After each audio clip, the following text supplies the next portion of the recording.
Hello friends, എല്ലാവർക്കും വീടും തൊടിയിലേക്ക് സ്വാഗതം. കേരളത്തിൽ അങ്ങോളം ഇങ്ങോളം കാണപ്പെടുന്ന ഒരു ഫലവൃക്ഷമാണ് ചാമ്പയ്ക്ക. ചാമ്പയ്ക്ക, ജാമ്പയ്ക്ക എന്നീ പല പേരിലും നമുക്കിത് അറിയപ്പെടുന്നു.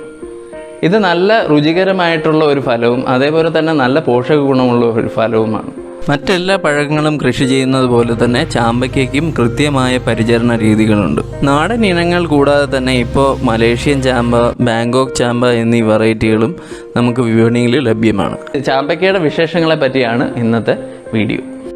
വിത്ത് പാകിയും അതേമാതിരി കമ്പ് നട്ടും നമുക്ക് ചാമ്പയ്ക്ക നടാം. നന്നായി മൂത്തുപഴുത്ത ചാമ്പയ്ക്കയുടെ വിത്ത് വേണം നമ്മൾ ഉപയോഗിക്കാൻ. നന്നായി വിളവ് ലഭിക്കാൻ നല്ല സൂര്യപ്രകാശമുള്ള സ്ഥലത്ത് വേണം നമ്മളിത് കൃഷി ചെയ്യേണ്ടത്. അപ്പോൾ നന്നായിട്ട് നമ്മൾ മണ്ണ് ഒരുക്കുകയും അതേമാതിരി തന്നെ ആ മണ്ണിൽ നല്ല അടിവളം ഇടുകയും ചെയ്യണം. നന്നായി കൂട്ടിച്ചേർത്ത മണ്ണും അടിവളത്തിലും നമ്മൾ വിത്തുകൾ പാകിയിട്ട് ഏകദേശം ഒരു മാസത്തേക്ക് നന്നായിട്ട് നനയ്ക്കുക. വിത്ത് മുളച്ച് 2 ഇല പ്രായമാകുമ്പോൾ നമുക്ക് ഇതിനെ മാറ്റി നടാം. സാധാരണ മെയ് ജൂണിൽ പറിച്ച് നമ്മൾ നടാറുണ്ട്. വേനൽക്കാലത്ത് ഒന്നിടവിട്ട ദിവസങ്ങളിൽ നമ്മൾ നന്നായിട്ട് നനച്ചു കൊടുക്കണം. പൂവിട്ട് കഴിഞ്ഞാൽ നനച്ചു കൊടുത്താൽ നല്ല കായ്ഫലം ലഭിക്കുകയും കായ്കൾക്ക് നല്ല വലിപ്പം വരികയും ചെയ്യും. മാത്രവുമല്ല, നമ്മൾ എപ്പോഴും ഇതിന് വളപ്രയോഗവും കൃത്യമായിട്ട് തന്നെ ചെയ്യണം. വർഷത്തിൽ ഒരിക്കലെങ്കിലും നമ്മൾ നല്ല രീതിയിൽ വളപ്രയോഗം ചെയ്യണം. വളപ്രയോഗം നമുക്ക് ജൈവ സ്ലറിയോ അല്ലെങ്കിൽ നമുക്ക് ജൈവ NPK ഒക്കെ നമുക്ക് ഇട്ട് കൊടുക്കാം.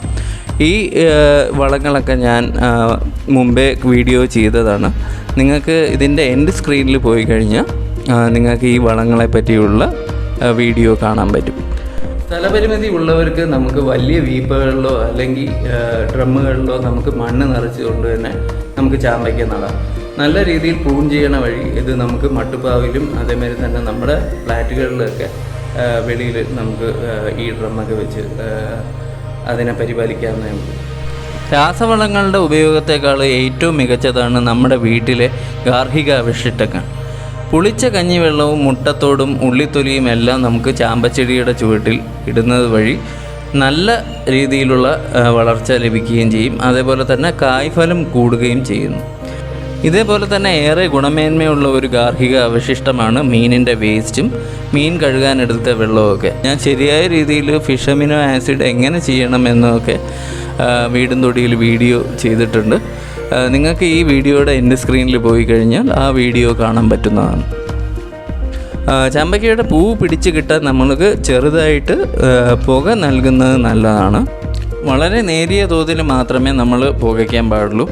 ഇത് വൃക്ഷത്തിന് ദോഷം ചെയ്യുന്ന രീതിയിൽ നമ്മൾ അതിൻ്റെ അടുത്തായിട്ട് കത്തിക്കരുത്. കുറച്ച് വൃക്ഷത്തിൽ നിന്ന് മാറി വേണം നമ്മൾ പുകയ്ക്കാൻ. ചാമ്പയിൽ പൊതുവേ കീടാക്രമണങ്ങൾ കുറവാണ്. പക്ഷെ നല്ല വെയിലത്ത് വളരുന്ന ചാമ്പയ്ക്കയിൽ പുഴുക്കളൊന്നും വരാറില്ല. നമ്മൾ പുഴുക്കൾ വന്നാൽ തന്നെ ഗന്ധകം പുകച്ചാൽ ഈ പുഴുവിനെ നമുക്ക് തുരത്താവുന്നതേ ഉള്ളൂ.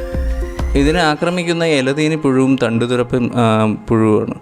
അപ്പോൾ ഈ തണ്ടുതുരപ്പൻ പുഴു ആക്രമിച്ച ഭാഗങ്ങളിൽ നമ്മൾ നേരിയ തോതിൽ മണ്ണെണ്ണ സ്പ്രേ ചെയ്ത് കൊടുത്തു കഴിഞ്ഞാൽ ഇതിൻ്റെ ശല്യം നമുക്ക് ഒഴിവാക്കാം. അതുപോലെ തന്നെ വേപ്പെണ്ണ കാന്താരി മിശ്രിതം ഇലകളിൽ സ്പ്രേ ചെയ്യണ വഴി നമുക്ക് തണ്ടുതുരപ്പൻ പുഴുക്കളെയും പിന്നെ ഇലതീനി പുഴുക്കളെയും നമുക്ക് തുരത്താൻ കഴിയും. ചാമ്പയ്ക്കയ്ക്ക് നല്ല ഔഷധ ഗുണവുമുണ്ട്. പ്രമേഹ രോഗികൾക്ക് ഇതിൻ്റെ മധുരം കുറച്ച് ചാമ്പയ്ക്ക കഴിക്കുന്നത് നല്ലതാണ്. നല്ല രക്തചംക്രമണം ഉണ്ടാവും. ചീത്ത കൊളസ്ട്രോളിനെ കുറയ്ക്കാനും ചാമ്പയ്ക്ക സഹായിക്കുന്നു. ഇതുകൂടാതെ തന്നെ നമ്മുടെ ശരീരത്തിന് ആവശ്യമുള്ള വൈറ്റമിൻ സിയും പിന്നെ മിനറൽസും ഒക്കെ ഇതിൽ അടങ്ങിയിട്ടുണ്ട്. ഇത് വളരെ രുചികരമായിട്ടുള്ള ഒരു പഴമായതിനാൽ ഇത് നമുക്ക് ജ്യൂസിനും സ്ക്വാഷിനും വൈനും പിന്നെ ഹലുവ ഉണ്ടാക്കാനും ഒക്കെ നമുക്ക് ഉപയോഗിക്കാം. അടുത്ത എപ്പിസോഡിൽ ഞാൻ നല്ലൊരു ചാമ്പയ്ക്ക ജാം എങ്ങനെ ഉണ്ടാക്കണമെന്ന് നിങ്ങൾക്ക് കാണിച്ചു തരാം. അപ്പോൾ ഈ വീഡിയോ ഇഷ്ടപ്പെട്ടിട്ടുണ്ടെങ്കിൽ നിങ്ങൾ പരമാവധി ലൈക്ക് ചെയ്യുക, ഷെയർ ചെയ്യാൻ മറക്കരുത്. പിന്നെ അടുത്തുള്ള ബെല്ലൈക്കൺ ക്ലിക്ക് ചെയ്യുന്ന വഴി എൻ്റെ നെക്സ്റ്റ് വീഡിയോയുടെ നോട്ടിഫിക്കേഷൻ നിങ്ങൾക്ക് ലഭിക്കുന്നതായിരിക്കും. ഇതുവരെ സബ്സ്ക്രൈബ് ചെയ്യാത്ത സുഹൃത്തുക്കളുണ്ടെങ്കിൽ സബ്സ്ക്രൈബ് ചെയ്ത് സപ്പോർട്ട് ചെയ്യുക. അപ്പോൾ ശുഭദിനം ആശംസിച്ചുകൊണ്ട് ഗുഡ് ബൈ.